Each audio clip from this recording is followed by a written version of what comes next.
नमस्ते। Extension and communication की online कक्षा में आपका स्वागत है। हम पढ़ रहे थे यूनिट 3 प्रोग्राम इवैल्यूएशन या कार्यक्रम मूल्यांकन। आज हम जानेंगे कि कार्यक्रम मूल्यांकन के क्या उद्देश्य या ऑब्जेक्टिव्स हैं। कार्यक्रम मूल्यांकन के कुछ उद्देश्य हैं जिन्हें मूल्यांकन के समय ध्यान रखना आवश्यक है ताकि मूल्यांकन के उद्देश्यों को पूरा कर सकें। पहला उद्देश्य है इसका कि इसमें कार्यक्रम से संबद्ध लोग जो हैं वो भाग ले सकते हैं, अर्थात जो कार्यक्रम ऑर्गेनाइजर्स हैं या प्रसार कार्यकर्ता है वह भी मूल्यांकन का हिस्सा बन सकता है। इसके अलावा वे लोग जिनके लिए कार्यक्रम बनाया गया है या जो टारगेट ग्रुप है या ग्रामीण लोग हैं या किसान पुरुष और महिलाएं हैं, वे भी मूल्यांकन में अपना योगदान दे सकते हैं और बता सकते हैं कि जो अपेक्षा उनकी थी इस कार्यक्रम से या उनके जो लक्ष्य थे या उन्हें जो लाभ होने थे वे प्राप्त करने में वे कितने सफल रहे या यह कार्यक्रम उन लक्ष्यों से कितना दूर रहा।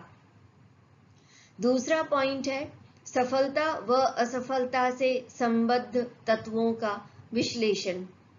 मूल्यांकन के द्वारा किसी भी कार्यक्रम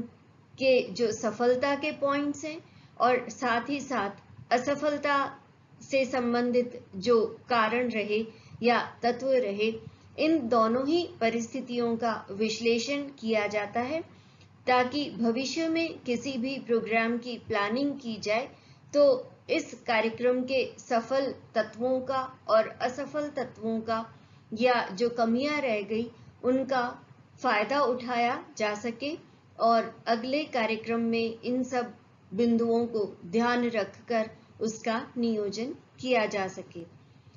तीसरा पॉइंट है कार्यकर्ता को अपनी बात कहने का मौका।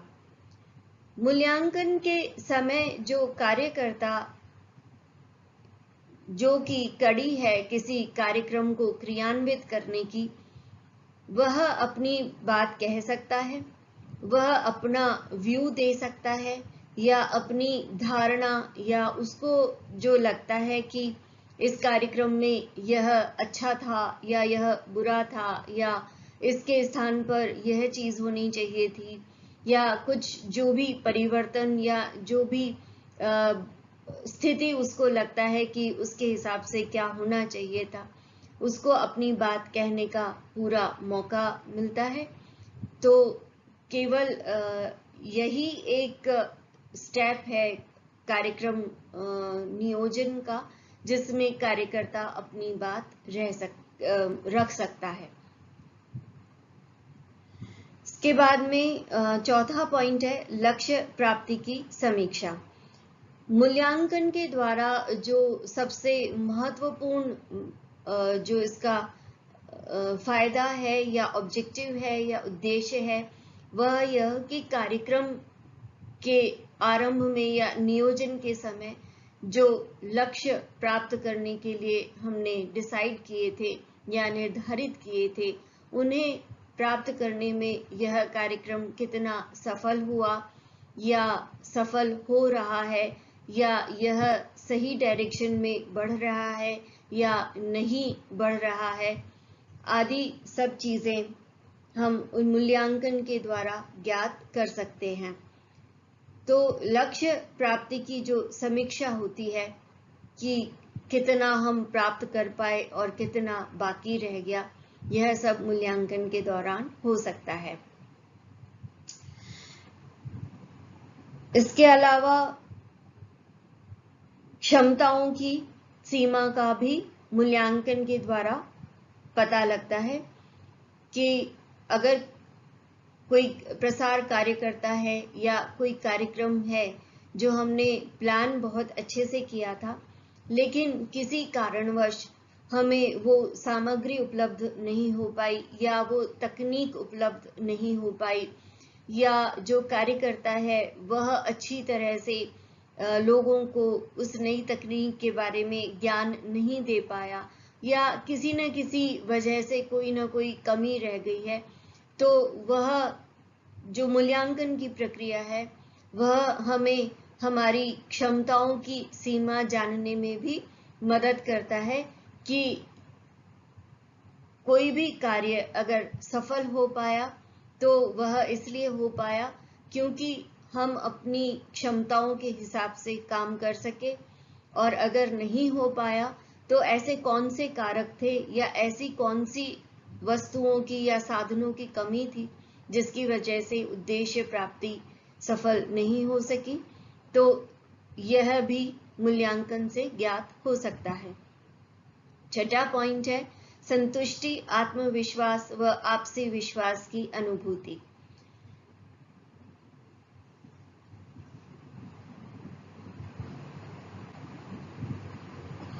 प्रसार कार्यक्रम के पूरा होने पर किया जाने वाला मूल्यांकन एक और कार्यकर्ताओं को संतुष्टि और आत्मविश्वास की अनुभूति देता है, और वहीं जो कार्यक्रम से जुड़े हुए लोग हैं उनमें विश्वास की अनुभूति पैदा करता है। कार्यक्रम से जुड़े हुए लोगों को जब लगता है कि उन्होंने जो अपेक्षाएं की थी कार्यक्रम के बारे में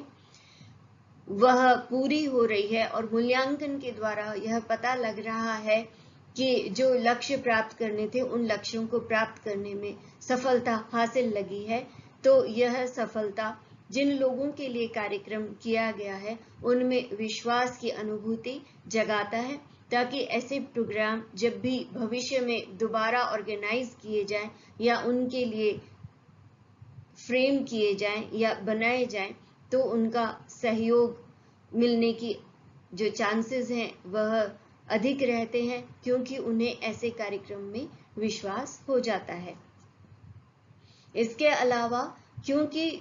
मूल्यांकन के समय यह देखा जाता है कि जहां पर जितना व्यय किया गया है क्या वह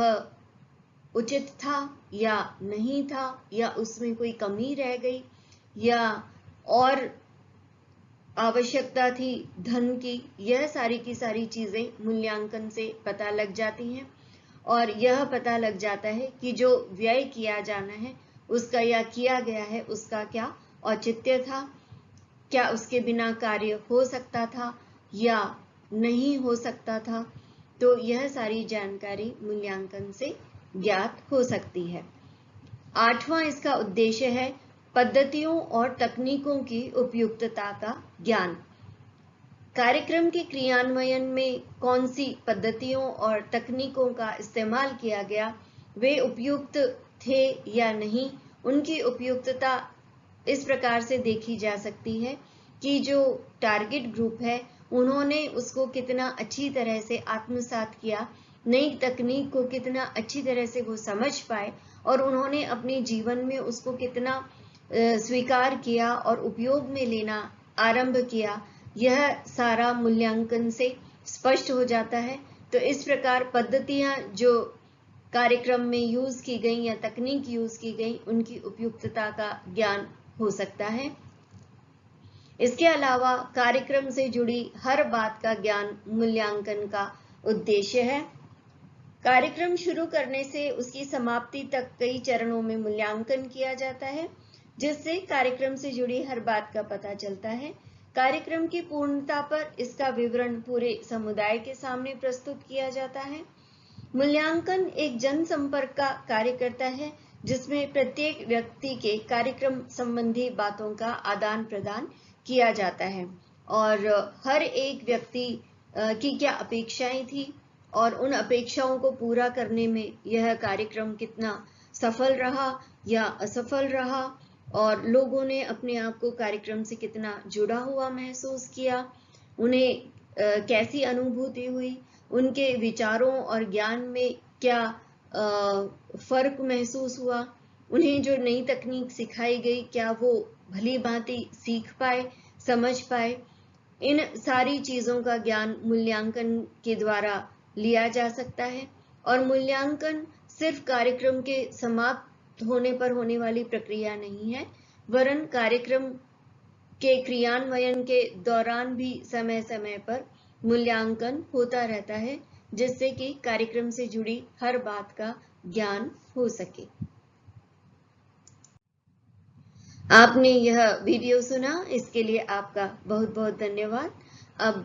अगले टॉपिक के साथ मैं पुनः उपस्थित होंगी। नमस्ते।